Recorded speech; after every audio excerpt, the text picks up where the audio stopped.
Ya, bismillahirrahmanirrahim. Assalamualaikum warahmatullahi wabarakatuh. Waalaikumsalam warahmatullahi wabarakatuh. Assalamualaikum warahmatullahi wabarakatuh. Eh, di sini kami dari kelompok 3 ingin mempresentasikan mengenai hakikat manusia sebagai makhluk individu dan makhluk sosial. Di sini saya sebagai moderator bernama Yakut Nur ingin memaparkan, dan juga dari teman-teman saya ada Fakih Mufrad dan Bunga Resa Lestari. Selanjutnya pemaparan akan dilanjutkan oleh teman-teman saya. Silakan. Yang pertama ada pengertian manusia sebagai makhluk individu. Jadi manusia sebagai makhluk individu ini berasal dari kata bahasa Latin individu yang berarti tak terbagi. Maksudnya tak terbagi ini sebutan yang dipakai untuk menyatakan suatu kesatuan yang paling kecil dan gak ada batasnya. Terus juga manusia sebagai makhluk individu memiliki unsur jasmani dan rohani, unsur fisik dan psikis, dan unsur raga dan jiwa. Jadi setiap makhluk individu itu memiliki jasmani dan rohani yang berbeda-beda, unsur fisik dan psikis yang berbeda-beda, dan unsur raga dan jiwa yang berbeda-beda. Lalu ada seorang individu adalah perpaduan antara dua faktor fenotip dan genotip. Yang pertama ada fenotip. Jadi fenotip ini tuh karakter yang dibawa sejak lahir. Sedangkan faktor genotip karakter atau sifat yang dipengaruhi oleh faktor lingkungan. Selanjutnya akan dilanjutkan oleh Aldo.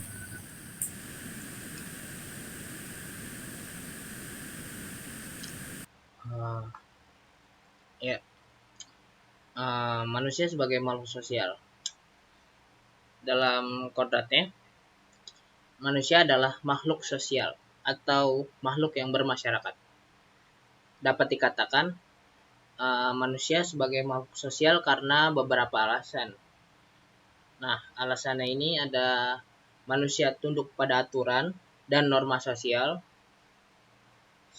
serta perilaku manusia mengharapkan suatu penilaian dari orang lain.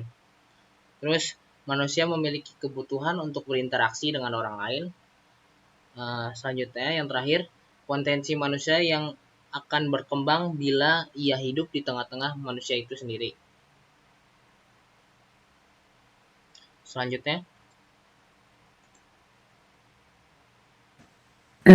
manusia juga memiliki peran-peran untuk mencapai hidupnya, dan ia juga memiliki visi dan misi yang sebenarnya harus dikerjakan baik dalam kehidupan di lingkungan bermasyarakat maupun di negara.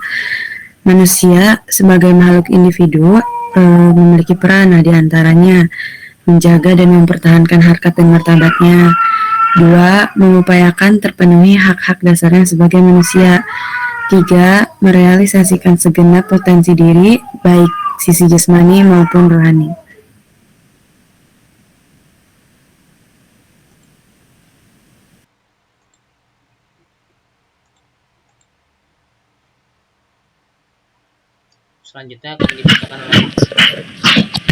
Selanjutnya peranan manusia sebagai makhluk sosial.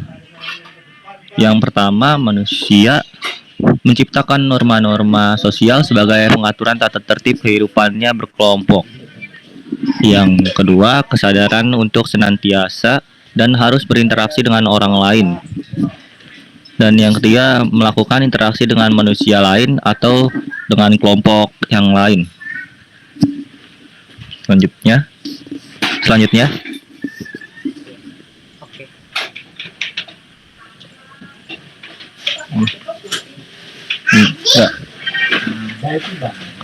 Kepentingan makhluk individu di dalam sosial masyarakat. Setiap individu atau manusia memerlukan hubungan kepada masyarakat dan juga berkontribusi di dalam kehidupan masyarakat. Tujuan membentuk masyarakat yang harmonis, rukun, baik, dan juga mengikuti norma etika dan kesantunan yang oleh dianut masyarakat. Manusia membentuk kelompok sosial guna upaya untuk mempertahankan hidup dan mengembangkan kehidupan. Jaringan interaksi sosial dimunculkan untuk menjamin ketertiban sosial. Interaksi-interaksi ini membentuk lingkungan hidup seperti keluarga dan kelompok sosial.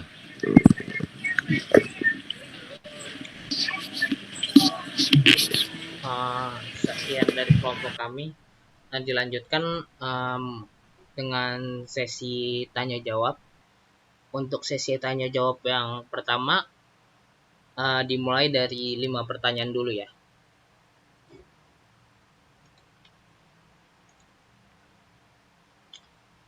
Boleh dipersilakan yang ingin bertanya. Aldo izin bertanya. Boleh perkenalan diri dulu, namanya siapa, nama lengkapnya. Perkenalkan, nama saya Ali Febriani dengan NPM 2021 1450 1030. Pertanyaannya, bagaimana pengaruh karakter yang berbeda dari setiap individu terhadap interaksi sosialnya? Terima kasih. Oke, terima kasih Alia. Pertanyaannya disimpan dulu ya, nanti baru. Ya, Kut. Mau nanya, Kut. Iya, silakan Hatta. Perkenalkan, Hatta. Saya ingin bertanya, dijelaskan pada presentasi, potensi manusia akan terus berkembang di tengah-tengah manusia lain. Berarti dengan mempunyai saingan, kita juga dapat mengasah kemampuan individu dengan kemampuan individu lain. Pertanyaannya, bagaimana jika kemampuan kita sudah jauh lebih unggul di suatu lingkungan daripada yang lain? Apakah kemampuan kita akan dapat berkembang lagi? Terima kasih. Oke, terima kasih Hatta. Disimpan dahulu ya pertanyaannya. Selanjutnya, apakah ada yang ingin bertanya lagi? Aldo izin bertanya. Oke, silakan. Perkenalkan, nama saya Nazo Febianti Putri dengan NPM 2021 1450 1027. Pertanyaannya, apa yang akan terjadi jika satu sama manusia lain itu tidak berinteraksi dengan waktu yang lama? Terima kasih. Oke, Najwa, terima kasih. Selanjutnya 2 pertanyaan lagi untuk sesi tanya jawab pertama. Aku saya izin bertanya dong. Iya, Hana silakan. Hana boleh dikeraskan lagi suaranya? Maaf. Iya ya. Perkenalkan, nama saya Hana Nadia dengan NPM 2021145011018. Pertanyaannya, mengapa individu membentuk kelompok sosial yang memiliki pemikiran yang sama? Padahal jika memiliki beberapa pemikiran yang berbeda, kelompok tersebut bisa saja berkembang lebih cepat daripada dengan pemikiran yang berbeda-beda. Terima kasih.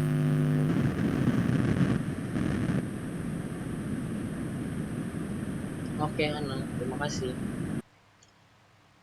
Selanjutnya 1 pertanyaan lagi untuk sesi tanya jawab yang pertama.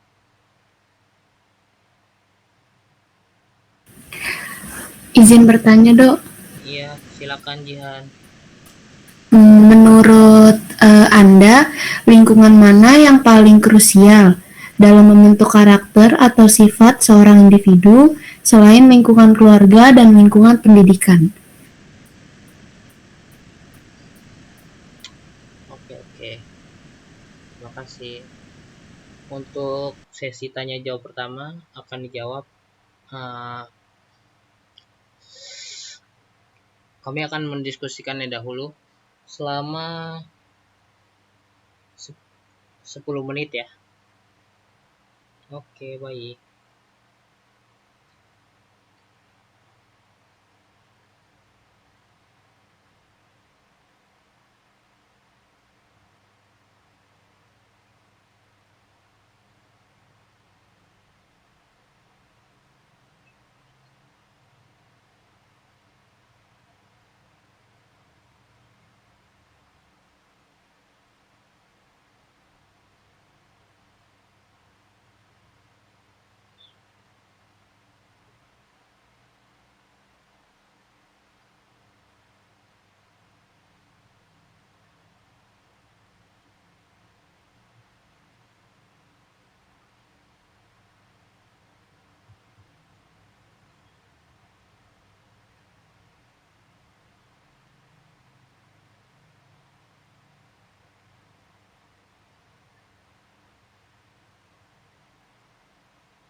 Baik, untuk sesi tanya jawab, pertanyaan dari Alia akan dijawab oleh teman saya, Bunga Resa Lestari. Silakan Bunga. Sebentar. Ya, pertanyaan Alia Febriani, bagaimana pengaruh karakter yang berbeda dari setiap individu terhadap interaksi sosialnya? Jadi setiap induk kan memiliki ciri yang berbeda-beda satu sama lain, baik karena bawaan lahir maupun dari lingkungan. Dalam interaksi sosial ini, faktor individu sangat penting untuk disadari kalau individu ini nggak ada yang sama. Jadi perbedaan karakter bukan suatu masalah yang berarti dalam interaksi sosial, tapi dalam melakukan interaksi sosial, setiap orang harus berfokus pada tujuan yang dilakukannya untuk melakukan interaksi, yaitu untuk mendapatkan kebutuhan dasarnya sesuai berbeda karakter. Contohnya, misalkan Alia pendiam dan penurut, lalu berinteraksi dengan lawan bicara yang cerewet atau bawel. Konflik ini bisa terjadi karena awalnya mungkin konflik ini terlihat disebabkan dengan perbedaan karakter. Misalkan Alia pendiam terus temennya cerewet. Tapi sebetulnya konflik itu disebabkan karena Alia dan temen ini memiliki kepentingan yang berbeda. Mungkin Alia yang pendiam pengen tenang dan teman yang cerewet ini pengen situasinya yang ramai. Jadi hal tersebut gak akan menjadi konflik kalau Alia dan teman ini memiliki kepentingan yang sama meskipun berbeda karakter, yaitu kepentingan yang samanya ini apa? Yaitu sama-sama butuh teman untuk bicara. Terima kasih. Gimana Alia? Baik, sudah cukup jelas. Terima kasih Bunga. Oke. Terima kasih Alia. Selanjutnya pertanyaan dari Hana. Saya akan jawab.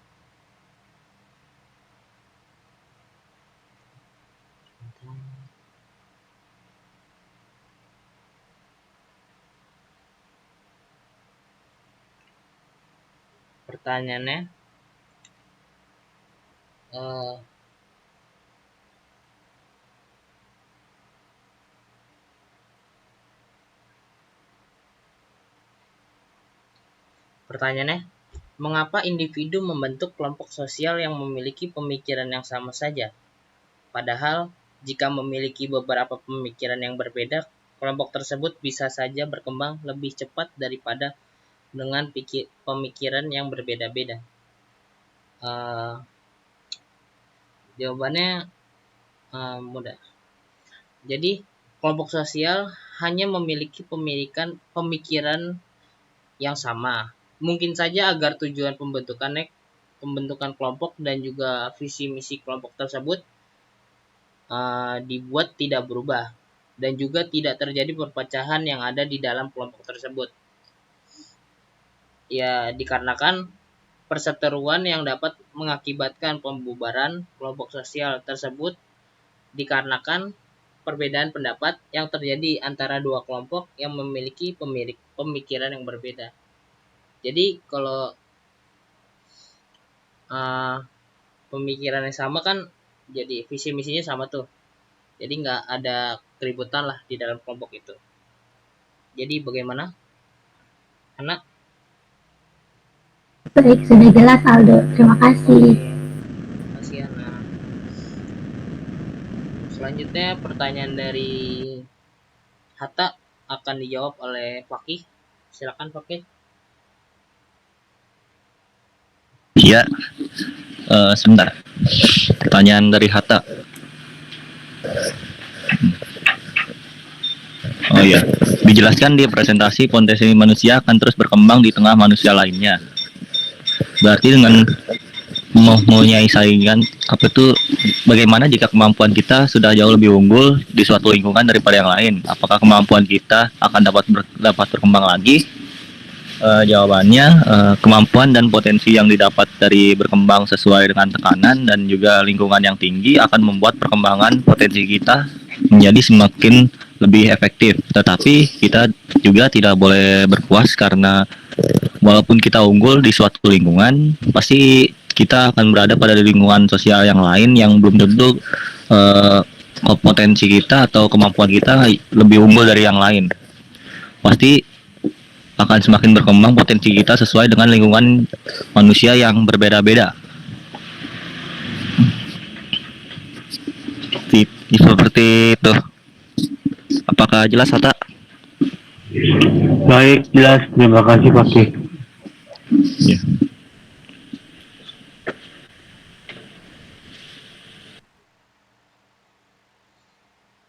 Selanjutnya pertanyaan dari Nazwa akan dijawab oleh Fakih lagi.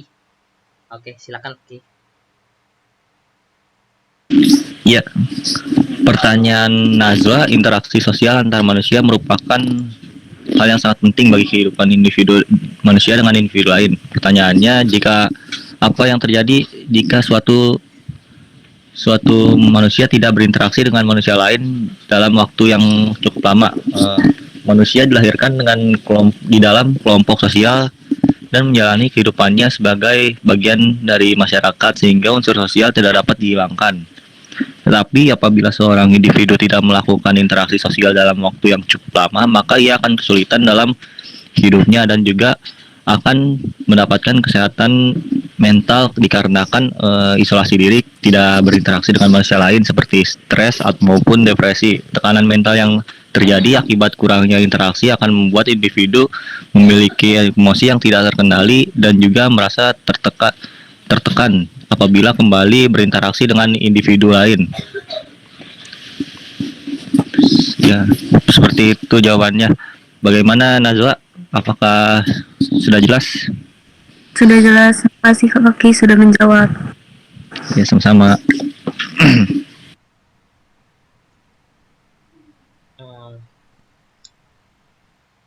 Selanjutnya pertanyaan terakhir dari sesi tanya jawab pertama dari pertanyaannya Jihan. Menurut Anda, pertanyaan ini dijawab oleh saya sendiri. Menurut Anda, lingkungan mana yang paling krusial dalam membentuk karakter atau sifat seorang individu selain lingkungan keluarga dan lingkungan pendidikan?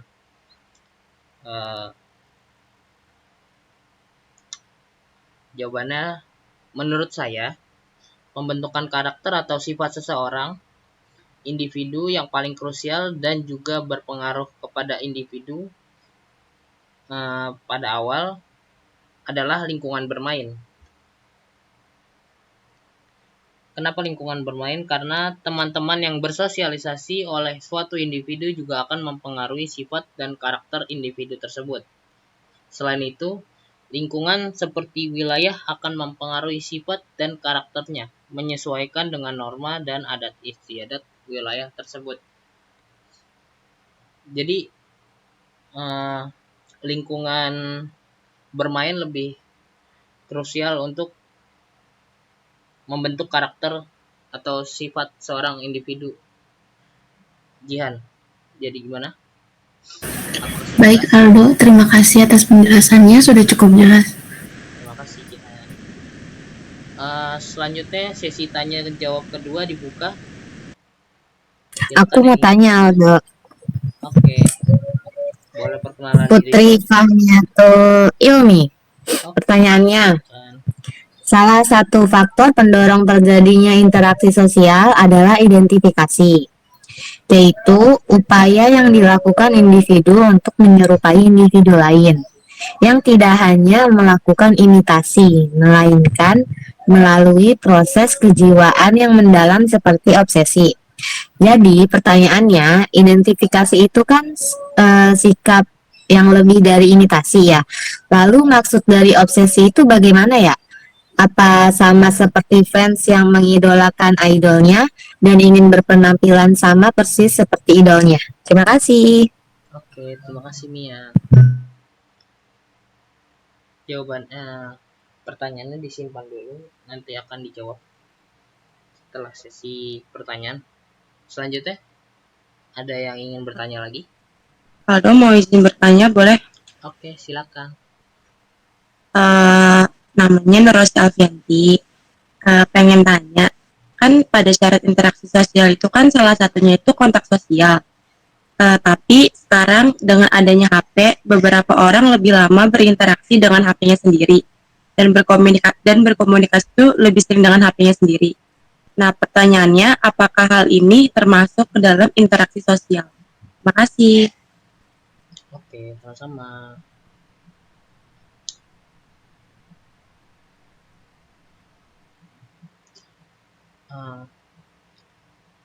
Selanjutnya, ada yang ingin bertanya lagi?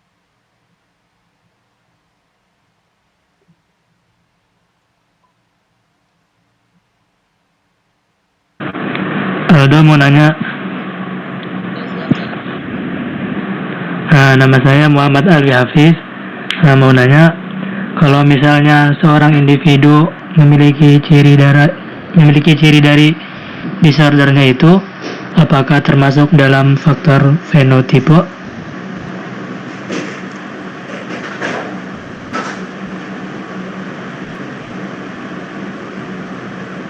Oke, Aldi. Ya. Ada lagi yang ingin bertanya? Baru 3 orang penanya. Aldo, Silakan. saya ingin bertanya. Silakan.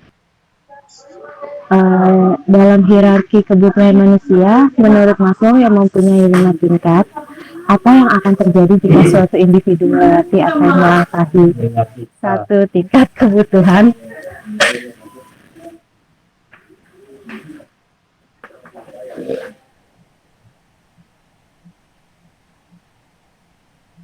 Oke, Sheila. Terima kasih, Sheila.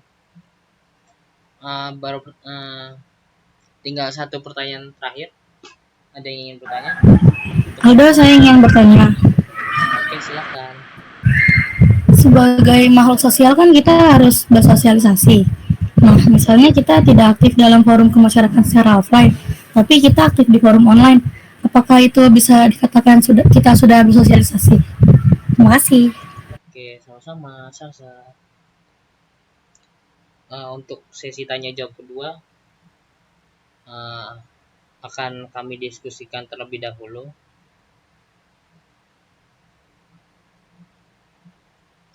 Untuk jawabannya akan dijawab 5 menit ke depan ya.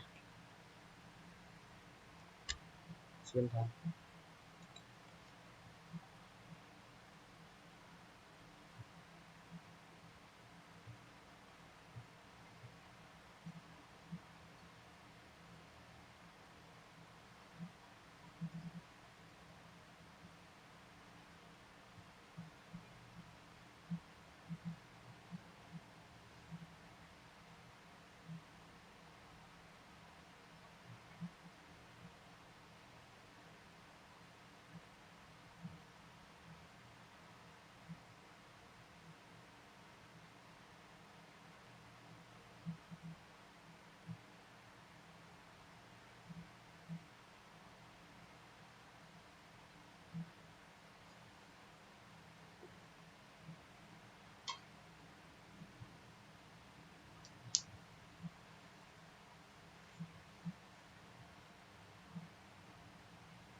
Untuk sesi tanya jawab kedua akan dijawab oleh Bunga. Pertanyaan dari Alwi. Silakan Bunga. Oke, sebentar ya. Saya ulang pertanyaannya. Kalau misalnya seorang individu memiliki ciri dari disordernya, apakah itu termasuk dalam faktor fenotip? Jawabannya, karena memang dari disorder pun bisa merubah kepribadian tiap individu, termasuk trauma dan mental, itu bergantung pada diagnosis ahli psikologi atau dokter. Jika merupakan bawaan lahir atau genetik, hal tersebut termasuk ciri genotip individu. Nah, jika bukan karena terbentuknya oleh lingkungan dan faktor eksternal lain, maka itu termasuk ciri fenotip. Namun, benar kalau disorder ini yang dimiliki ini merupakan ciri-ciri individu. Bagaimana, Alwi? Baik, cukup jelas jawabannya. Terima kasih, Bunga. Oke, terima kasih Alwi.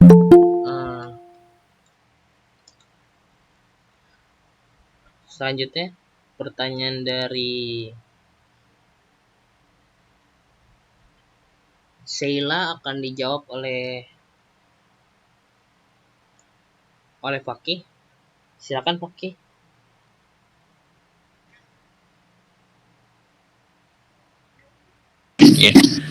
Ya, pertanyaan Sheila akan saya jawab. Yang Sheila bertanya, menurut Anda lingkungan mana yang sebentar.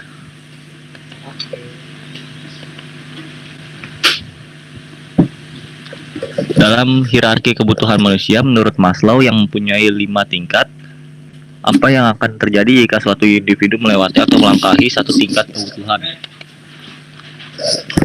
Ya.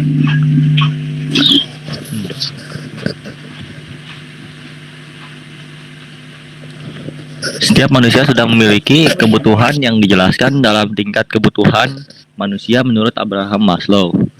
Seorang manusia atau individu akan kesulitan dalam hidupnya jika melewati satu tingkat kebutuhannya. Contohnya, jika individu melewati kebutuhan fisiologis yang merupakan kebutuhan yang sangat utama atau primer, yaitu kebutuhan tempat tinggal, pakaian, dan juga makanan, maka seorang individu tersebut tidak akan dapat bisa hidup.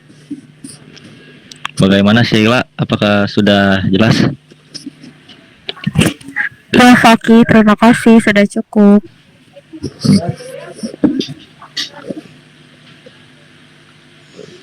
Oke, terima kasih Sheila. Selanjutnya pertanyaan dari Nurasi Alfianti akan dijawab oleh Bunga. Oke, aku ulang ya pertanyaannya. Syarat interaksi sosial itu kan salah satunya kontak sosial. Namun sekarang adanya HP, beberapa orang lebih lama berinteraksi dengan HP-nya sendiri dan berkomunikasi dengan orang lain melalui HP ini. Nah, pertanyaannya apakah hal ini termasuk ke dalam interaksi sosial? Jawabannya ya bisa, karena kontak sosial ini bisa dilakukan secara non fisik, yaitu dengan perantaranya teknologi nih salah satunya. Yang penting tuh kenapa bisa dilakukan interaksi sosial ini, asal dilakukan pada orang lain dan terjadinya aksi reaksi dari orang lain tersebut. Itu nanti. Terima kasih. Bagaimana nanti? Ya udah cukup Bunga, makasih untuk jawabannya.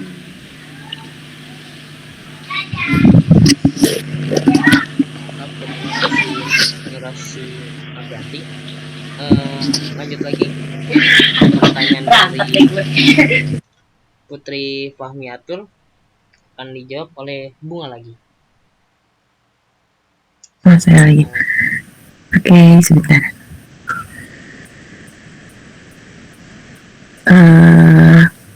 Saya ulang pertanyaannya.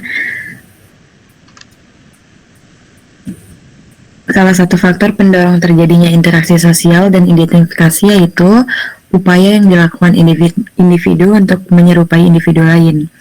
Langsung ke pertanyaannya ya. Apakah pertanyaannya maksud dari obsesi itu bagaimana cara mengidentifikasinya?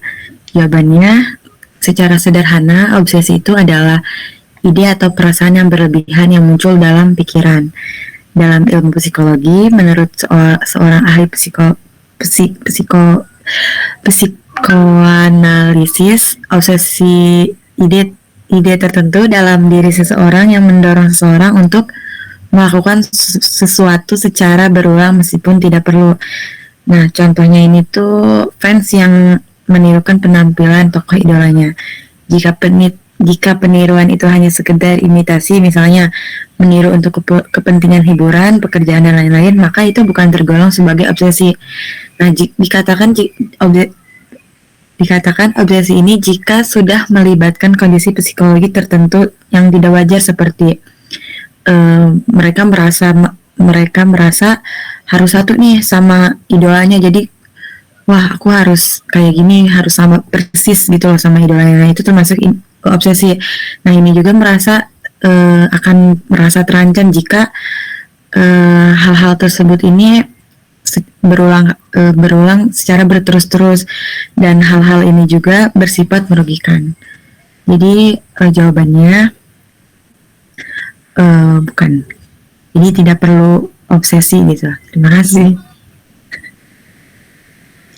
Oke. Gimana Putri Fahmiatul? Apakah sudah terjawab? Baik, cukup dimengerti. Terima kasih. Sama. Selanjutnya pertanyaan terakhir pertanyaan dari Salsa. Akan dijawab oleh Bunga lagi. Silakan Bunga.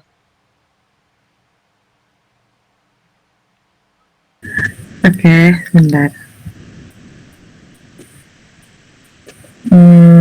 Pertanyaannya, sebagai makhluk sosial, tentunya kita harus bersosialisasi dengan lingkungan sekitar. Nah, apabila misalnya kita tidak aktif dalam forum kemasyarakatan secara offline, namun sangat aktif dalam forum online, apakah itu bisa disebut bersosialisasi? Jawabannya bisa, karena seperti yang tadi saya bilang, bersosialisasi itu syaratnya harus ada satu orang dengan orang lain. Jadi walaupun nggak ada kontak sosial ataupun kontak fisik, bisa juga melewati perantara media, ataupun tadi seperti pertanyaan dari Anti, kontak sosial juga bisa dilakukan secara non fisik, yaitu perantaranya salah satunya teknologi. Begitu. Terima kasih. Oke. Apakah sudah terjawab, Salsa? Sudah, terima kasih. Oke.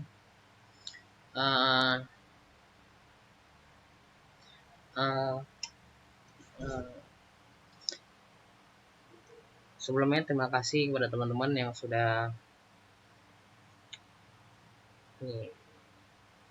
mengikuti presentasi kami dari awal sampai akhir ini. Sekian dari kelompok 3, kurang lebihnya mohon maaf. Wassalamualaikum warahmatullahi wabarakatuh. Waalaikumsalam warahmatullahi wabarakatuh. Waalaikumsalam warahmatullahi wabarakatuh.